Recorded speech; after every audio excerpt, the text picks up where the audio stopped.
Протестите на граѓанската иницијатива за заедничка Македонија продолжуваат и оваа недела во вообичаените термини и понатаму се бара отфрлање на тиранската платформа. Со над 70% излезеност, граѓаните од општина Гевгелија кажаа не за отворањето на рудник во селото Конско на планината Кожув.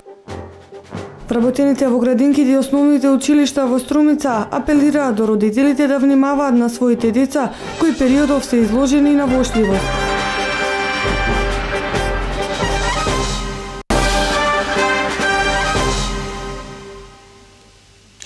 Втор дневник на телеканал А1, добре дојдовте. Протестите на граѓанската иницијатива за заедничка Македонија продолжуваат и оваа недела со почеток во вообичаениот термин во Скопје во 17 часот, а на југоистокот во 19 часот. Во петокот граѓанската иницијатива го представи македонскиот народен документ преку кој побара вонредни парламентарни избори на кои народот ќе отфрли во целост тиранската платформа, направена во друга држава под патронат на премиер на друга држава. Ние се спротивставуваме остро. Ќе останеме на нашите постулати и понатаму да не дозволиме двојазичност на територијата на Република Македонија, која што е директна територијална претензија кон она парче од државата третина која што ни остана по нејзиното распарчување со Букурешкиот договор во 1913 година. По дводневна пауза, денеска Собранието на Република Македонија ја проложи конститутивната седница на која се дебатира за избор на Комисијата за прашање на изборите и именувањата. Во досегашниот тек од расправата главна тема беше тиранската платформа. Промена на името по грчки терк нема. Двојазичност како што вие ја замислувате нема. Федерализација нема. Промена на знамето, химната и грбот нема. И за крај, нема да има нови предвремени парламентарни избори организирани од оваа влада, бидејќи оваа влада не го представува легитимитетот на граѓаните повеќе. И почитувани колеги и колешки, со денови ве слушам како се расфрлате со зборот предавство, предавници, патриоти и така натаму. Се извинувам, меѓутоа стварно мислам дека не знаете што значи патриотизм. Не е предавство да протестираш за тоа во што веруваш. Предавство е власта да ја посветиш на криминал и на лично богатење на сметка на джебот на граѓаните. За таквите теми СДСМ нема легитимитет од граѓаните. Кога има клучни теми, кога има сериозни теми, прво треба да ги прашате граѓаните да ви дадат дозвола да разговарате за двојазичност, дозвола да разговарате за дебата за знаме, дозвола да разговарате за дебата за химна, па потоа врз база на таа дозвола од граѓаните да седнете и да разговарате со другите пратеници. Се друго е политичка измама која што создава политичка криза, на која што не даваат отпор само пратениците од коалицијата за подобра Македонија, туку отпор даваат огромен број на граѓани кои што секојдневно се на улиците и огромен број на граѓани кои што не се излезени на улиците, но не поддржуваат тиранска власт. Треба да одиме повторно на избори, бидејќи после изборите излезе овој документ, така наречен тиранска платформа, кој што не беше одобрен од страна на граѓаните на Република Македонија. Да го представите документот пред граѓаните, па ако ви дадат доверба, тогаш бујрум. Ако ја знаете молитвата како да ги убедите за опасниот стимул и за загрозеноста, битно е да ја знаете и молитвата како истите потоа да ги тие стимули да ги испратите, затоа што тоа ќе биде опасно. Тоа што е во теоријата познато како ефект на пеперутката или butterfly ефект, затоа што еден инцидент може да предизвика непредвидеви инциденти. Со над 70% излезност на граѓаните од општина Гевгелија и со 13.097 гласови против, гевгеличани вчера кажаа не за отворање на рудник во селото Конско на планината Кожув. 13.097 граѓани од вкупниот број 19.459 евидентирани гласачи со право на глас се изборија на вчерашниот референдум во Гевгелија и гласаа против отворање на рудник за металични минерални суровини. Сите избирачки места беа отворени точно на време во 7 часот изутрина, а наблюдувачкиот процес го следеа околу 60 наблюдувачи од невладината Цивил, како и од други граѓански здруженија, кои при текот на гласачкиот процес забележаа повеќе случаи на потполна неинформираност на гласачите. недоволно ангажирање на Општинската изборна комисија за навремено и квалитетно информирање на локалната јавност за текот на референдумот. Добро вечер. Значи, на референдумот на локално ниво во општина Гевгелија, одржан денес на 23.4.2017 година, вкупно запишани избирачи во избирачкиот список се 19.459. Вкупно гласале 13.384 гласачи, односно 68,78% е излезноста на референдумот.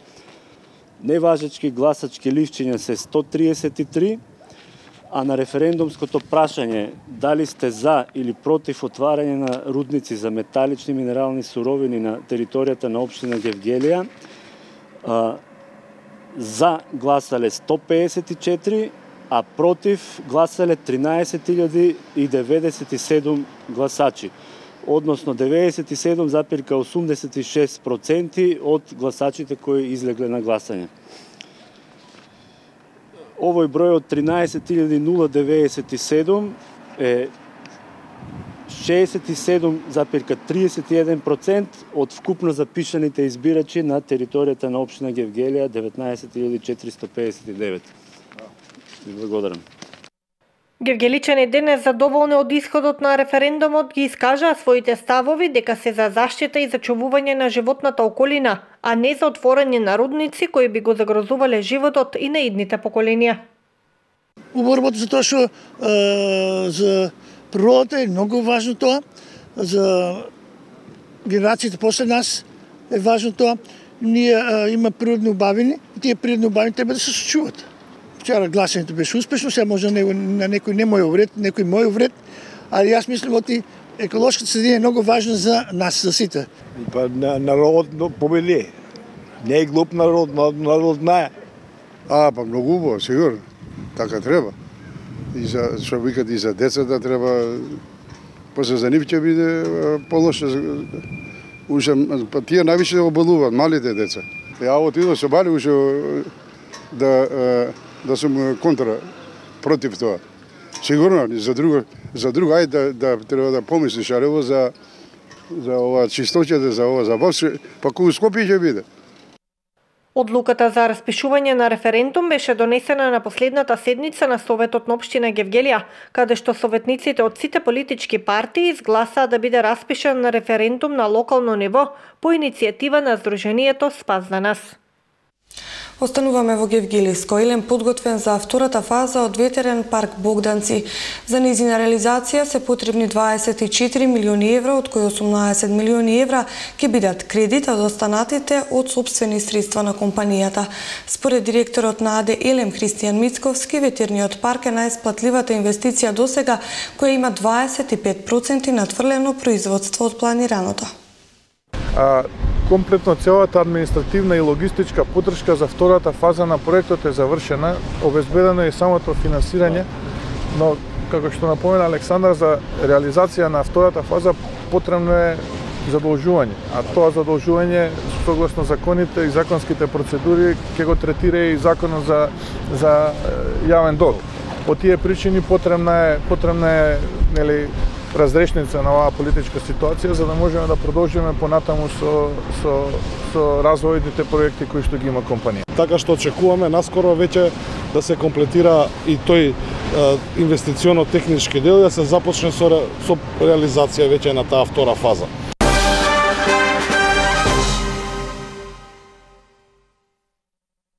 Ниските температури од минатата недела предизвика огромни штети на овошните насади во регионот. Земјоделците од Радовиш велат дека ги презеле сите заштитни мерки, но неочекуваните ниски температури се го направиле своето. Сега тие очекуваат од надлежните институции да им излезат во пресрет.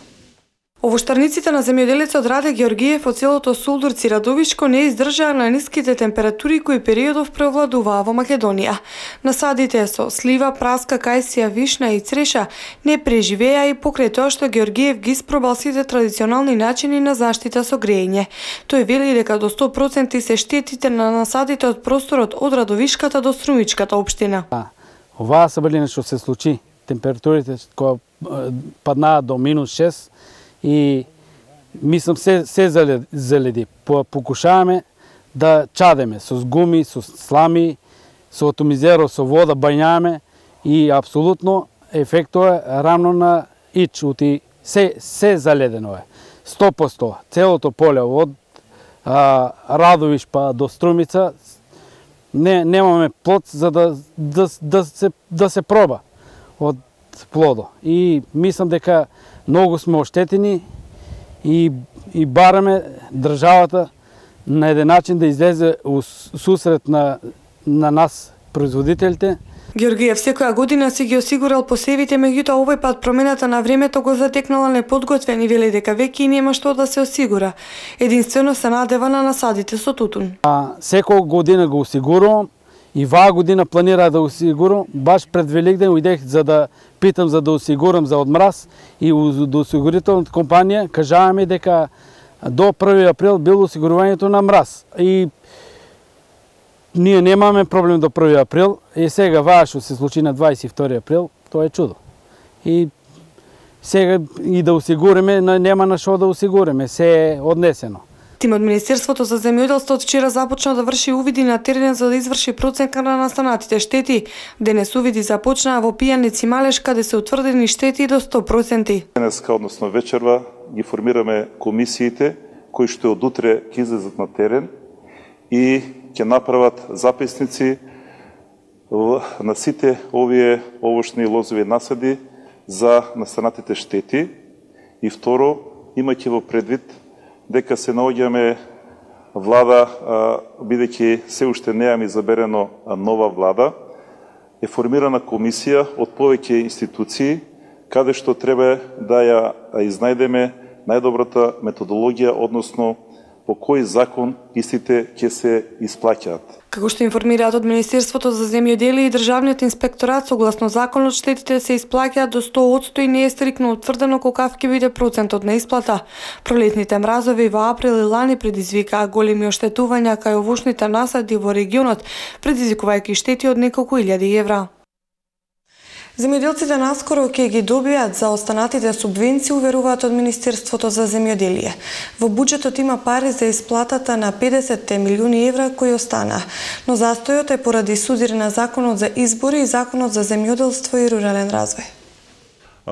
Ние еве со директорот се договоривме и дадовме и налог, писмен налог, до 31 мај, ако беше Игор не се лажам, да сите решенија за исплаќање на субвенции за 2016 година ги изготват од платежната агенција и се достават во трезорот за исплата.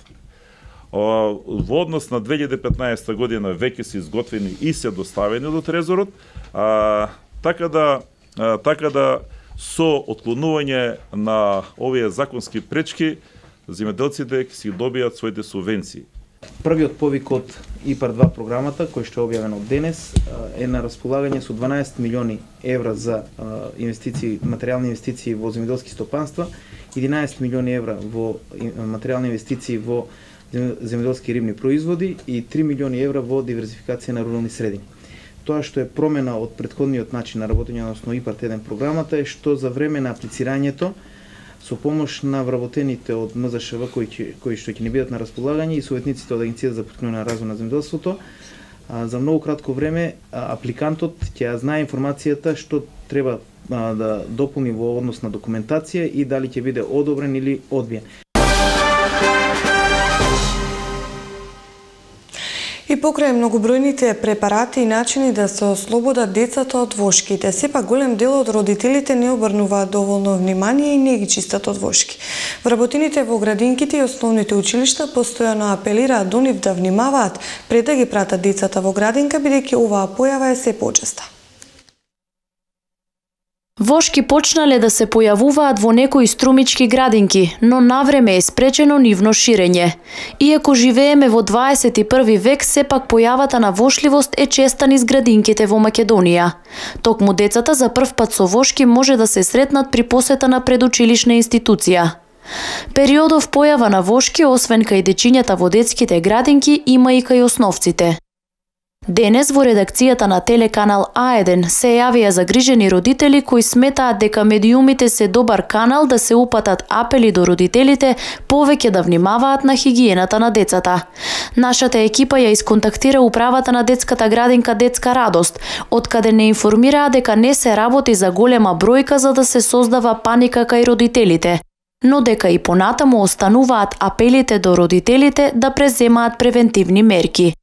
Но и покрај апелите на вработените во образовните институции, несовесноста на родителите доведува до побрзо ширење на овие мали инсекти меѓу децата. Од детските градинки не известуваат дека постојано им кажуваат на родителите редовно да ги проверуваат нивните деца и да ги исчистат од вошките пред да ги пратат во градинка. Но несовесноста кај дел од родителите ги загрозува и оние деца чии родители редовно ги чистат. Вработените во детските градинки постојано им апелираат на родителите да внимаваат од појавата и ширењето на вошките меѓу децата. Меѓутоа, овие апели не допираат до свеста на сите родители. Тие велат дека појавата на вошки не е срамна, срамно е доколку не се презема ништо.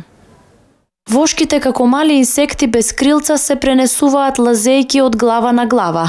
Освен непријатното чешање, доколку не се исчистат навреме и се дозволи нивно размножување, тие можат да доведат и до инфицирање на раните од претерано чешање, но и до појава на болести. Погрешно е верувањето дека со лична хигиена ќе се ослободите од вошките. Напротив, тие бараат чиста и здрава коса и скалп. Во општина Валандово продолжува еколошко-хуманитарната акција Едно капаче, една надеж, во која преко собирање на пластични капачиња треба да му се овозможи на едно семејство да добие инвалидска количка. Половина од потребната количина на пластични капачиња за хуманитарната акција Едно капаче, една надеж во општина Валандово веќе е собрана, а оваа активност која истовремено има и еколошки карактер ќе продолжи во наредниот месец. Наставничката Габриела Николова, која е дел од акцијата, вели дека во неа учество земале сите граѓани на општината, од најмалите до постарите, а како најбројни донатори на пластични капачиња се покажале учениците. Нашата општина одлучи да земе учество во една еколошко-хуманитарна акција, во која што главна цел е да се соберат 250 кг пластични капачиња, кои што понатаму се праќаат во Турција и за сметка на тоа ќе добиеме инвалидска количка која што нели ќе одлучиме на кого ќе ја донираме, односно кого му е најпотребна.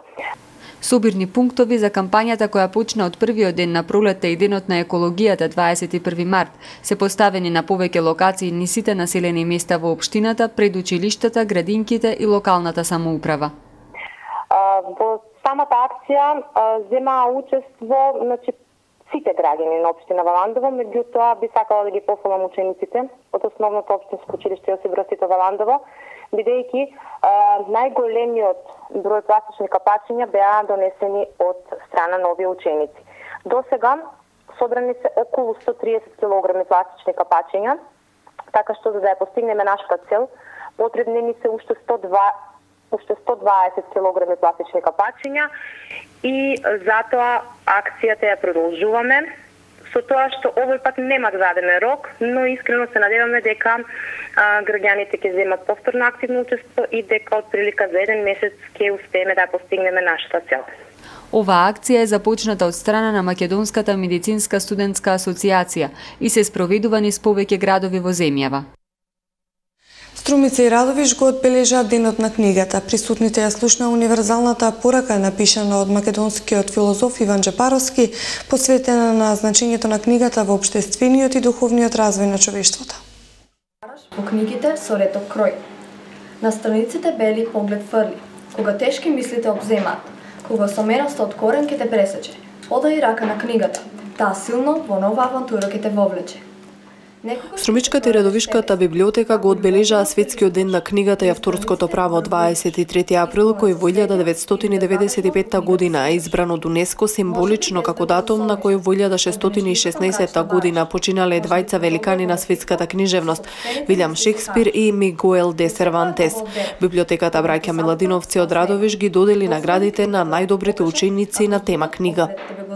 Имаме добиено вкупно 11 творби од 11 ученици ученици од 5 основни училишта, кој што стручна комисија деновиве изврши и избор според квалитетот на самите творби, така да на овој ден е на еден свечен начин и ги врачуваме наградите и дипломите за трите најдобро пласирани творби, кои што понатаму, како и секоја година, и ова очекуваме да со првите две учествуваме на државното првенство, кое што редовно се одржува во Кочани.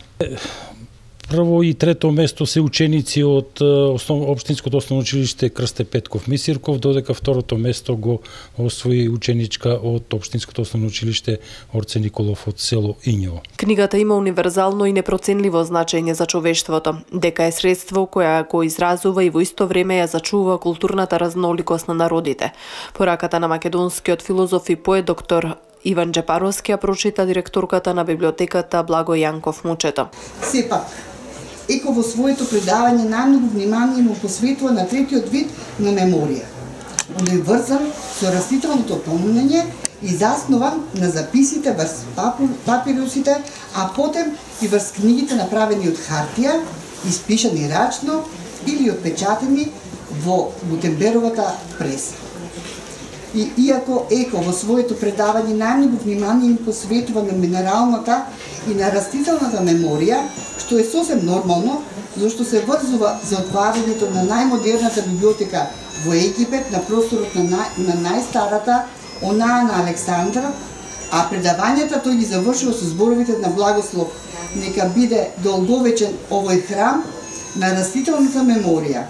Книгата е материализиран печат на човековото историско помнење и на неговото патување низ времето. Таа е фундамент низ кој се осмислува милениумската трансмисија на културите, инструмент која насочува и поттикнува вечната потрага по апсолутно вистина и знаење, дом на мислата и тело на зборот.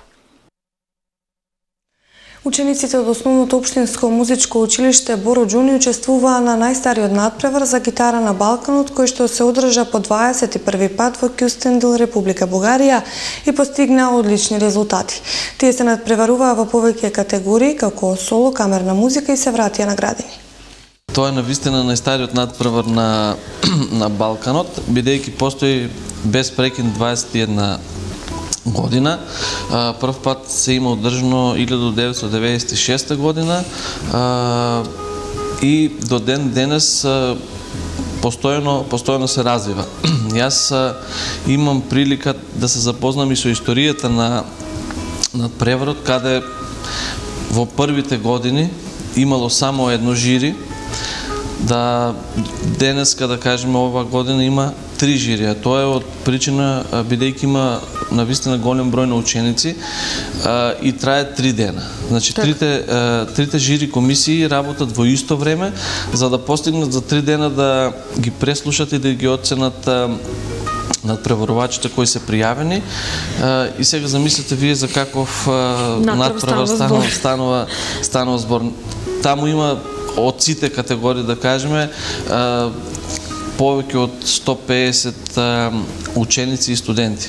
Надпреварот е финансиран од градот Кюстендил, од државата Бугарија. Навистина има огромни финансиски средства, бидејќи за сите тие активности, за сите тие професори што се донесени во жири комисијата, концерти што има подоцна, ќе го објасниме, нели тоа се што се случува во тие 3 дена. Така да навистина е надпреварот за почит и навистина резултатите од тој надпревар, било кој да се за почит. А и не е ваше прво представување таму, така на овој надпревар? Да, таму веќе 4-5 години сигурно учествуваме. И не секогаш, морам да кажем, се враќаме со награди. Здруженијето Астрајон од Струмица со различни активности ќе го развива културниот туризам во градот. Она што представниците на ова здружение го најавија за јавноста е театарски перформанс на еден од најпознатите историски локалитети во регионот. Како координатор на проектот Астрајон, кој што е годинава финансиран од Општина Струмица на конкурсот за невладини организации за култура, е во имплементација и реализација на Здруженијето Мана од Струмица. би сакал да информирам јавноста дека во последниот период ќе има активности, односно проектот се однесува на културниот туризам и ќе содржи театрална инсценизација на некои од нашите познати археолошки локалитети кои што се најмногу посетени од туристите. Тоа е една форма на културен туризам кој што е во светот доста позната, не би рекол насекаде, но во некои места кои што се популарни. Еве сега ќе имаме можност да такво нешто да видиме и кај нас. Се разбира конкретниот текст и реализацијата ќе бидат специјално напишани. Целиот проект ќе се одвива во партнерство со Заводот и музеј од Струмица. И тоа е тоа, ќе се видиме на премиерната изведба на локалитетот кој што ќе биде одреден, за што дополнително ќе ви информирам.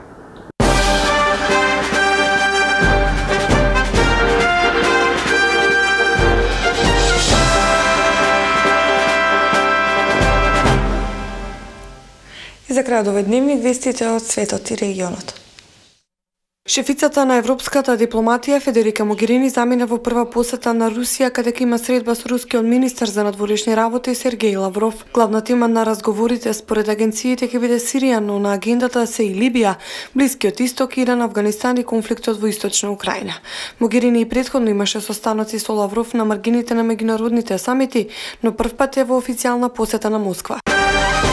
Грците остануваат разочарани, загрижени и гневни на политичкиот систем кој натаму е со лоша репутација, а општеството е поделено во однос на целите што стојат пред земјата, покажа најновото истражување на социолошката агенција Капа Ресърч за весникот Вима, цитирано од електронските изданија во земјата.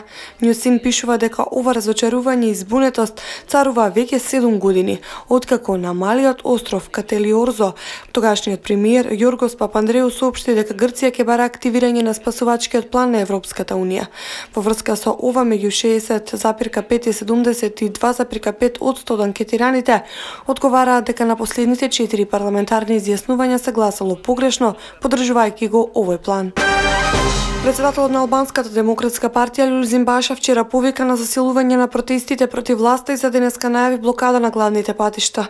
При тоа критикувајќи полицијата што не издала дозвола за протестите. Баша рече дека сите полицајци што ќе се обидат да ги сопрат демонстрантите ќе бидат снимани и со дронови и од лото. Во текот на кампањата во Гирокастро тој порача дека нема да дозволи да се случи втора 97 и ги повика гласачите да избираат меѓу Европа и протестни шатори. Ги отфрли обвинувањето од албанскиот премиер Еди Рама, велики дека опозицијата е решена да ја продолжи битката до самиот крај без кршење на ниту еден прозорец. Командантот на силите на Европската Унија генерал мајор Антон Валднер наведе дека оценува дека во Босна и Херцеговина или во соседството нема да има војна. Моето мислење е дека реформите во секторот на безбедноста се еден голем успех што е постигнат тука. Гледајќи одовде не го гледам истото што и Јункер, истакна Валднер. Дневни Авас потсетува дека Валднер ја вознемири јавноста со најавата дека нема да се двоуми да ги повика резервните сили во случај да биде потребно, но тој потенцираше дека сметаот и заканот тероризам постои како што постои во цела Европа. Наредното централно издание на Дневникот е во 20 часот. До тогаш останете на телеканал А1. Од мене пријатно.